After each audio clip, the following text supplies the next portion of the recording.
কোঠার জায়গায় কোঠা রইলো, আর আমাদের জীবন, আমাদের শ্রম, আমাদের রক্ত সবকিছু পানি হয়ে গেল। লাল স্বাধীনতা, কোনো স্বাধীনতা নাই। আমাদের স্বাধীনতা 1971 সালের স্বাধীনতা সংগ্রাম। আমার জন্ম একবার হয়েছে, আমার জন্ম তো দুইবার হবে না। আপনার জন্ম একবার হয়েছে, আপনার জন্ম তো দুইবার হবে না। মানুষের জন্ম যেমনি একবার হয়, মানুষের স্বাধীনতাও ঠিক একবার হয়। এটাকে আপনারা বলতে পারেন একটা আন্দোলন, এটাকে একটা বলতে পারেন গণ অভ্যুত্থান। It's enough. আমাদের 1971 সালের স্বাধীনতার লক্ষ্য ছিল জাতীয়তাবাদ, গণতন্ত্র, সমাজতন্ত্র এবং অসাম্প্রদায়িক সোনার বাংলা।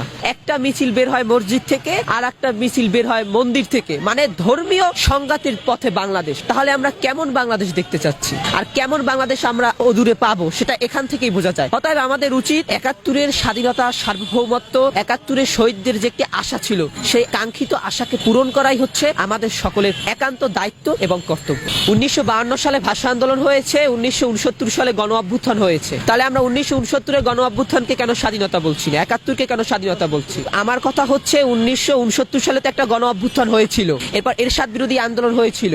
সে হচ্ছে গণতন্ত্রের বিরুদ্ধে। সে সেনাবাহিনীকে ব্যবহার করে দীর্ঘ 9 বছর এই দেশের মানুষের রক্ত চুষে খেয়েছিল। তাহলে সেটা ছিল সবচেয়ে খারাপ এবং ভয়াবহ শাসন। তাহলে সেটাকে কেন আমরা স্বাধীনতা বলছি না? তাহলে এটাকে কেন আমরা স্বাধীনতা বলছি? আমাদের চিন্তা চেতনাকে 71-এর সাথে সামঞ্জস্য রেখে আমাদের কথা বলতে হবে। আমরা যদি 71-এর বিরুদ্ধে কথা বলি, তাহলে আমাদের শহীদেরা কষ্ট পাবে। আমাদের লক্ষ লক্ষ মা বোন যারা ইজ্জত দিয়েছে, লক্ষ ভাই বোন যারা রক্ত দিয়েছে, লক্ষ লক্ষ ভাই বোন যারা নিজেদের যৌবনকে দান করে দিয়েছে, তাদের আত্মা এবং তারা কষ্ট পাবে। আমি কোঠা সংস্কার আন্দোলনে আমি সম্মুখ সারির আমি একজন যোদ্ধা ছিলাম, এটা চিরন্তন সত্য, ইউনিভার্সাল ট্রুথ। কিন্তু আমার ঘটনা হচ্ছে কি, আমি হচ্ছে সবসময় বর্তমান প্রেক্ষাপট নিয়ে ভাবি। আমি হচ্ছে যেটা সত্য সেটাকে বলতে হবে, আর যেটা মিথ্যা সেটাকেও বলতে হবে। কারণ আমি আদর্শ মানুষ হতে চাই। আমি সত্যকে সত্য বলবো, মিথ্যাকে মিথ্যা বলবো। কোঠা এই দেশে আমাদের পিছিয়ে রাখতো, এজন্য তার বিরুদ্ধে আন্দোলন করছি। It's enough. ওই কোঠা তো এখন আস্তে আস্তে আরো বাড়ছে। শেখ হাসিনা তো 60% দিয়ে গেছিল, এরপর তো এখন তো দেখছি আরো বাড়ছে। এখন কোঠা ছাড়াই তো চাকরি হয়ে যাচ্ছে।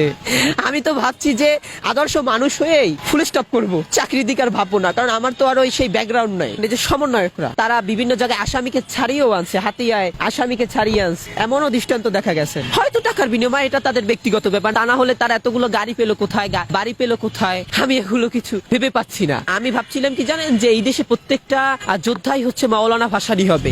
যে মাওলানা ভাসানী তালের টুপি নিয়ে নিজে রান্না করে সেই খড়কুটার ঘরে বসে তিনি বসবাস করেছে। তিনি কখনো ক্ষমতাকে তিনি কখনো ব্যবহার করে নাই। মাওলানা ভাসানী এরা হচ্ছে এখন রক্ষক হয়ে ভক্ষক হয়ে গেছে।